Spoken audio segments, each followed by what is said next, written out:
अगर आपके खाते में पैसे नहीं आ रहा है तो आपके 5 मुख्य कारण है जिसके कारण आपके खाता में पैसा अभी तक नहीं आया।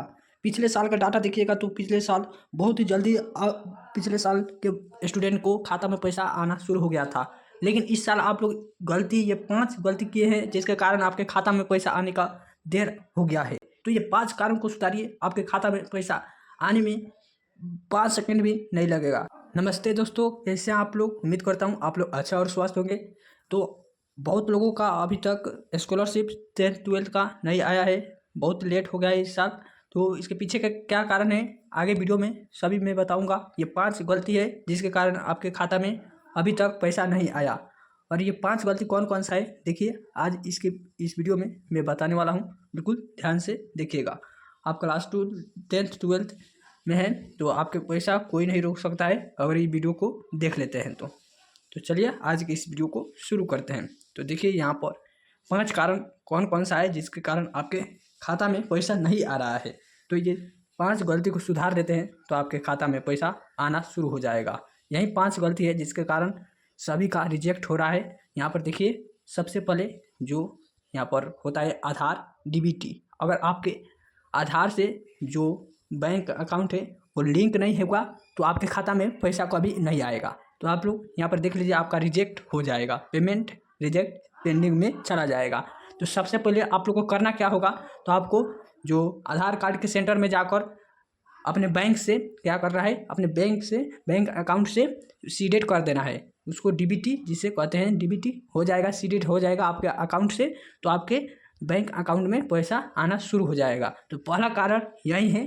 तो आपको जाकर सबसे पहले आधार सेंटर पर या अपने बैंक अकाउंट में सीडेड कराइए। और आप लोग सीडेड का मतलब क्या होता है तो आप लोग को बता दूं, अगर आप लोग पैसे बैंक अकाउंट से निकालते हैं तो इसका मतलब होगा आप लोग का बैंक अकाउंट में सीडेड है। तो यही इसका पहला नंबर कारण है, यहाँ पर देख लीजिए आप लोग।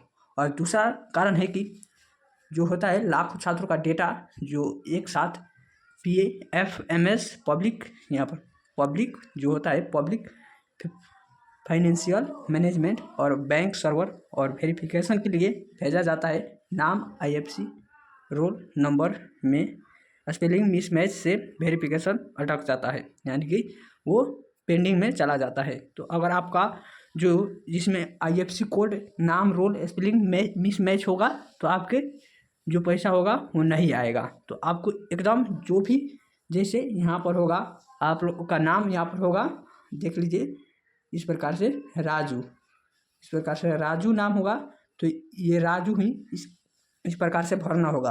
अगर इस तरह भर देते हैं RAJOO तो आपके पैसा नहीं आएगा, कभी पैसा नहीं आएगा।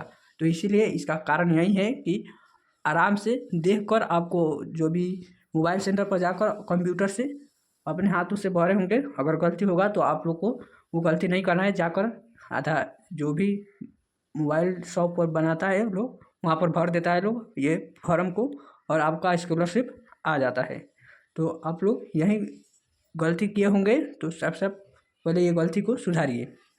जो IFC कोड होता है उसको नाम, नंबर और स्पेलिंग मिसमैच होगा तो पैसा नहीं आएगा। और तीसरा नंबर कारण देखिए, यहाँ पर तीसरा नंबर कारण यहाँ पर दिया हुआ है इनकम कास्ट और जो भी है यहाँ पर रिजेक्शन, यानी कि यहाँ पर आय प्रमाण पत्र का पुराना होना, 1 वर्ष से अधिक या माता पिता के नाम में मार्कशीट से विभिन्नता होने पर शिक्षा विभाग फॉर्म को रिजेक्ट होल्ड पर डाल देता है। अगर आपका इनकम सर्टिफिकेट होता है, आय प्रमाण पत्र 1 साल से अधिक होगा तो आपका पैसा इनवैलिड, यहाँ पर देखिए क्या लिख देगा, एप्लीकेशन मार्केट इनवैलिड, इस प्रकार से आपको लिख देगा। तो जो भी आपकी वो आय प्रमाण पत्र होगा, अगर आपके घर में 3 लाख रुपया से अधिक इनकम आता है तो आपके खाता में पैसा नहीं आएगा। तो यही इसका मतलब है। तो अगर आय प्रमाण पत्र को 1 साल से पुराना होगा तो आपको क्या करना है, आपको ये सुधार कर लेना है सबसे पहले। तो यहाँ पर देखिए, अगर इस प्रकार से इनवैलिड, यहाँ पर एप्लीकेशन मार्केट इनवैलिड आ रहा होगा तो आपके पैसा नहीं आएगा। तो यहाँ पर सबसे पहले देखिए इसको सुधार करना होगा। तो आपको आय प्रमाण पत्र नया बनवाना होगा। और फिर देखिए चौथा नंबर कारण यहाँ पर सबसे बोले यहाँ पर देखिए दिया हुआ है चौथा नंबर कारण, वित्त विभाग यानी कि फाइनेंस डिबेट द्वारा किस्तों में बजट जारी किया जाता है और यहाँ पर सभी छात्र को साथ नहीं बल्कि चरणबद्ध तरीके से राशि भेजी जाती है। एक साथ नहीं भेजा जाता है ये पैसा, और आपको थोड़ा थोड़ा करके सभी लोग को 3 बार 4 बार में सभी कोई का बैंक में पैसा आ जाता है। 3-4 बार में सभी के बैंक खाता में पैसा आ जाता है। तो यही बोल रहा है, तो आपको थोड़ा वेट करना होगा, यानी कि अगर वेट कर लेते हैं तो आपको पैसा आना शुरू हो जाएगा। और फिर 5वां नंबर कारण देखिए, जो लास्ट कारण है, सबसे यही कारण सबसे महत्वपूर्ण है। यहाँ पर देखिए दिया हुआ है, पोर्टल पर आवेदन की अंतिम तिथि बार बार बढ़ने और पेंडिंग आवेदनों के संशोधन करेक्शन का मौका देने के कारण पेमेंट लिस्ट बनने में देरी होती है। तो आप लोग को घबराना नहीं है, क्योंकि जो आवेदन करने में जो कंप्यूटर होता है वो भी संशोधन के दौरान क्या होता है, मौका के कारण फाइनल लिस्ट बनाने में देरी होता है। यानी कि ये गवर्नमेंट रूल ही है, ताकि सभी लोग का कोई भी गलती ना हो, कोई भी मिसमैच नहीं हो, इसलिए क्या किया जाता है, थोड़ा लिस्ट बनाने में देरी होता है, इसलिए क्या होता है, लेट हो जाता है। तो आपको घबराना नहीं है, आपके पैसा आपके बैंक अकाउंट में आ जाएगा। पिछले साल कब भेजा गया था पैसा, तो यहाँ पर देखिए पिछले साल का डेटा मैं ले आया हूँ। यहाँ पर पिछले साल कब आया था पैसा, तो पिछले वर्ष का रिकॉर्ड भुगतान यहाँ पर देखिए दिया हुआ है। तो 2025 में कब आया था पैसा, तो आप देख लीजिए। यहाँ पर दिया हुआ है, यहाँ पर 10th पास बालक बालिका प्रोत्साहन 10,000 रुपया जो होता है वो कब आया था, तो यहाँ पर देखिए दिया हुआ है, अगस्त से सितंबर के बीच पहला चरण फर्स्ट बैच खाते में आना शुरू हो गया था। जो यहाँ पर वेरिफिकेशन बैच पेमेंट एक्टिव, अगर आपका बैंक जो चेक कर रहे हैं, आपको यहाँ पर पेमेंट एक्टिव दिखा रहा होगा, तो आपका पैसा बहुत जल्द ही आ जाएगा। तो इसीलिए आपको घबराना नहीं है। और फिर यहाँ पर देखिए, जो 12th पास कन्या उत्थान योजना होता है वो कब, यहाँ पर देखिए कब ये हुआ था, ये आवेदन कब हुआ था, अप्रैल से मई में हुआ था, ये अप्रैल से जून में हुआ था 10th वालों का, और 12th वाला का अप्रैल से मई में जो आवेदन हुआ था। और पैसा कब आना शुरू हुआ था, तो देखिए यहाँ पर दिया हुआ है, जुलाई के अंतिम सप्ताह से अगस्त के दौरान डीबीटी से राशि भेजना शुरू हुआ था। यानी कि जो आपके आधार में सीडेड बैंक अकाउंट होगा, उसी में आपका पैसा आना शुरू हो गया था जुलाई से अगस्त के पहले सप्ताह से हैं। और देखिए यहाँ पर पेज वाइज डीबीटी रिलीज, तो जो आपको बैंक अकाउंट में आधार कार्ड लिंक नहीं होगा तो आपका पैसा कभी नहीं आएगा, एक बात आप लोग याद रखिएगा। तो यहाँ पर फिर देखिए, यहाँ पर जो SC/ST का कन्या उत्थान था वो 15,000 अगस्त से दिया जाता है, वो कब यहाँ पर आया था, तो यहाँ पर देखिए दिया हुआ है, सितंबर से अक्टूबर माह के मध्य भुगतान प्रक्रिया शुरू हुई थी, इन प्रोग्रेस। उस समय इन प्रोग्रेस यानी कि स्टेटस चेक करने पर इन प्रोग्रेस दिखाता है। तो अगर आपका भी इन प्रोग्रेस दिखा रहा होगा तो आपको घबराने की कोई भी ज़रूरत नहीं है। ये सभी आपको अगर दिखा रहा है तो आपको चेक करके मेधा सॉफ्ट वेबसाइट पर चेक कर लीजिएगा, मैं बताता हूँ अभी। यहाँ पर देखिए, अगर आप लोग को चेक करना है तो कहाँ पर जाकर चेक करना होगा, आपके पैसा कैसे आएगा, तो यहाँ पर देखिए, आधार सेंडिंग मैंडेटरी नोटिस, शिक्षा विभाग के निर्देश अनुसार यदि छात्र का बैंक आधार NPCI लिंक नहीं होगा तो क्या होगा, नहीं होगा तो पोर्टल द्वारा स्वचालित रूप से भुगतान नहीं दिया जाएगा, रिजेक्ट कर दिया जाएगा, यानी कि नहीं दिया जाएगा। तो आपको सबसे पहले क्या करना है, आधार में आपको जो बैंक अकाउंट है उसमें क्या करना है, अकाउंट में आपको सबसे पहले जाकर अपने अकाउंट में जो आधार कार्ड होता है उसको सीडेड कराइए, तभी आपको पैसा आएगा।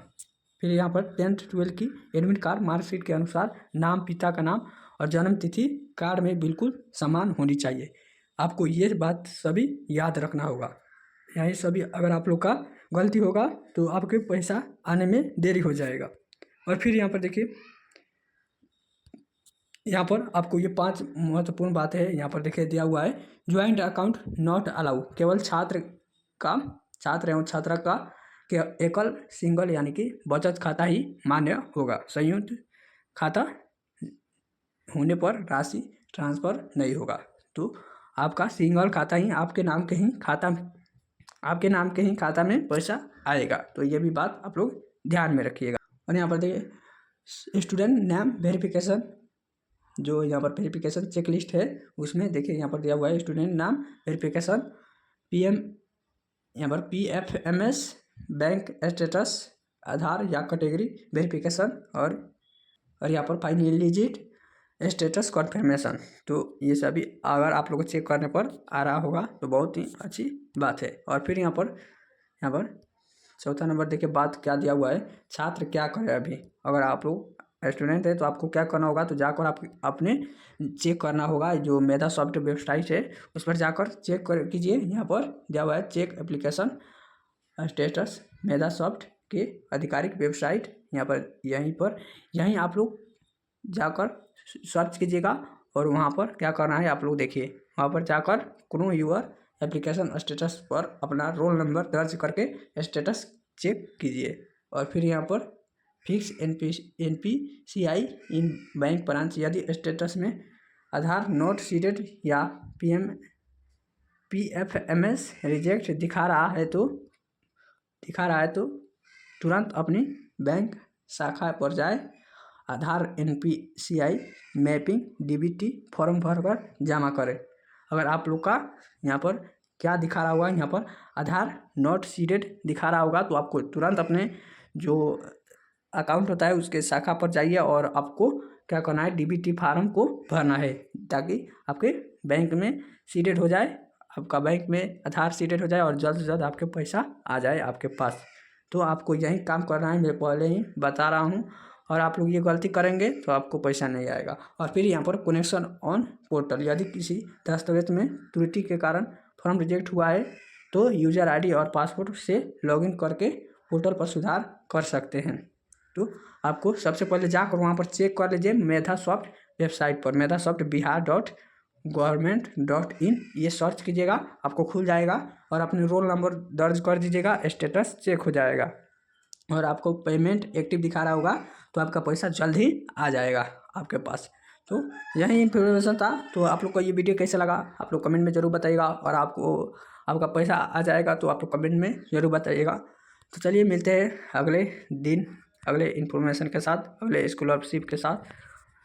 तब तक के लिए जय हिंद, वंदे मातरम।